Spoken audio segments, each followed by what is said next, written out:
these guys might be lazy, but the narrative is working overtime. And that narrative is that superhero movies are dead. The subgenre is dead. It's over. It's done. Throw in the trash. It's over with. Completely ignoring that out of the 2 superhero movies that are in theaters right now, one of them is doing pretty well. We don't know where it's going to end up, but right now it's doing pretty well. And the other one is slightly underperforming. And so the sky is falling and the narrative is working overtime. And I saw this Critical Drinker tweet. And by the way, there's going to be another video at the end of this week where I'm going to go over this in much more detail. But I want to talk about this a little bit today and just get this out there, a quick video for you guys to sort of just set up the dismantling of this narrative. Now, why is it a narrative? It's because they don't have a lot coming out the rest of this year. They just don't. There's not a ton of stuff for them to complain about. So they have to find something that they can grift on for the rest of 2025 until we start seeing more superhero media come out, more movies, more TV shows, things like that they can go hard on. Because right now there's just not a lot. There's just not a lot the rest of this year. And so Critical Drinker dropped this banger tweet, okay, where he's talking about Fantastic Four. It isn't even really about Fantastic Four specifically, because he's not really just talking about that. And this isn't even me just talking about the Fantastic Four. It really is a statement about the subgenre of superhero movies. So here's what he said. It's time to accept, I got the notes over here. I got a few notes over here. It's time to accept that our culture has moved on from superheroes. There will always be a core audience, but the zeitgeist has shifted and the days of billion-dollar box office hauls are over. The only way for them to make profit now is to slash budgets by at least 50%. Arbitrary stuff. $1 billion, 50%. Arbitrary stuff, right? Anyone can say that. Anybody on the internet can repeat that. It is very simple. It's easy. It is surface level. It is softball. It is the easiest thing you can say when it comes to explaining away all the troubles and woes with cinema right now and the subgenre of superhero movies. You can just say this and you don't have to add any more stuff to this. Now, the interesting thing about it is it's a combination of subjective, like opinions and stuff, and objective sounding or factual sounding stuff. That's what this tweet is. It's a combination of both things. And this is how he tricks his audience into believing that he's really smart and that he has some sort of like inside, knowledge about the industry or whatever. So first of all, our culture has moved on and the zeitgeist has shifted are both opinions. They're both opinions. He doesn't speak for the culture. Critical Drinker is not a speaker for the culture. He doesn't walk around and speak for a bunch of groups. And the zeitgeist has shifted. You can't actually quantify the zeitgeist. You cannot do that. He's saying that like he knows, but that's not how it works. And people that listen to him are going to go, yeah, that sounds smart. That sounds smart to me. Now, the factual sounding, objective sounding parts are days of billion-dollar box offices are over, and the only way to be profitable is by slashing budgets by 50%. Now, we can test this against real data. Like there's numbers out there you can test that against. But again, that's surface level because not every movie needs to make $1 billion. Some movies aren't even expected to make $1 billion. And the profit that you make off of a movie isn't necessarily tied to making $1 billion. It's just not.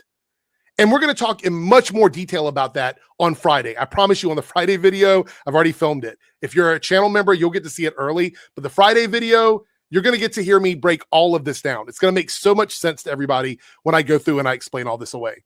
So if you want to look at like $1 billion superhero movies and the days of those being over, you have Spider-Man No Way Home, Doctor Strange 2 got close to $1 billion. The Batman got almost $800 million. Guardians of the Galaxy Volume 3 did $845 million. Deadpool and Wolverine, $1 billion box office. So the idea of them being over based on just a couple of films this year is such a outlandish statement. It's outlandish, but these guys have been waiting for this. They've been waiting on bated breath for this moment to happen. Even though Superman, again, is doing well at the box office, and the studio seems to be happy with that, their thing is, it doesn't matter if the studio is happy. We want to see $1 billion. Our community wants to see $1 billion because we know that $1 billion sounds like such a big number that our fans, our brain dead minions and echo chamber necessary people that watch our content, that's what they want to hear. That's the kind of stuff they want to hear. To dig in even deeper, there's actual industry information on why movies in general, not just the subgenre of superhero movies, are underperforming. Here's 3 quick notes on that, right? So I know they don't want to talk about this, but post-COVID box office recovery has been abysmal. The theaters were down 70% when people started going back after COVID, and they still are not back at the levels of post-COVID, post-pandemic numbers. They're still down by like in the teens. I think it's like 17, 18%, something like that. I have to double check this, but just off the cuff, they're not back at the levels of like 2019 movies. None of them are. Not just superhero movies, no movies. The box office in general is down across the board on all genres of films. We had to deal with the strikes in 2023, which affected a lot of people's interest in going out and seeing movies because there was nothing coming out. Everything got pushed back. So this has shifted the audience. Audiences are being more selective about what they're seeing in theaters. They're waiting for stuff to come out at home. They're watching things on their home theaters that they got during COVID. A lot of people invested in nice home theaters during COVID so they could watch stuff at home. All of these are real, tangible things and information that can be researched and backed up. All of those things. You know what can't be? The stuff that he says in this tweet. This is all, again, factual sounding, objective sounding stuff and opinions. None of this can be fact checked because it's all based on feelings and vibes. And here we are. This is why we're dealing with this nonsense. And as we like to call it, brain rot, because we have people like Critical Drinker and all of these folks out here that are pushing the most surface level, dumbass vibe opinions ever and trying to make it sound like it's a real thing. That's what they're trying to do.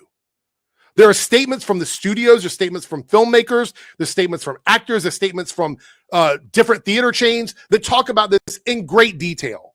Great detail. But they want to keep pushing this superhero fatigue, comic book fatigue thing they keep trying to push. You cannot quantify that.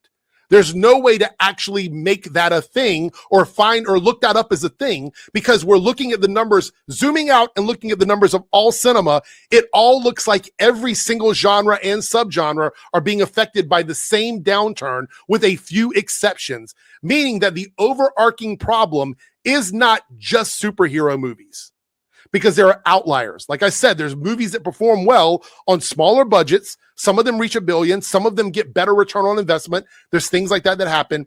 Arbitrarily saying that $1 billion movies are the metric. Arbitrarily talking about culture changing and stuff like that. These are not quantifiable things.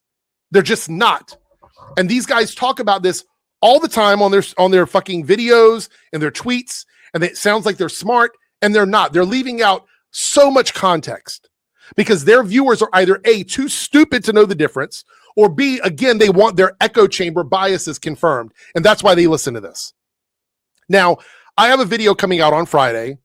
I think it's going to be a really long video. I've already started working on it. I've already recorded part of it. I just need to go in and make sure everything is right. That'll be coming out on Friday.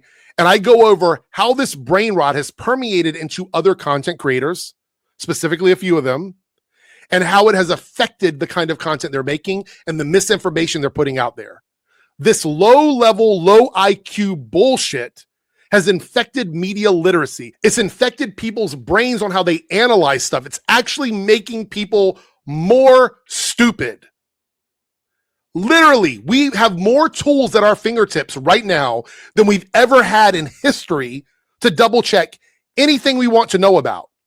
Everything from AI search engines to Google to websites that give you all the information you need right there in black and white, websites that will do math for you, do charting for you, combine things for you, correlate things for you. All of that is right in front of our faces.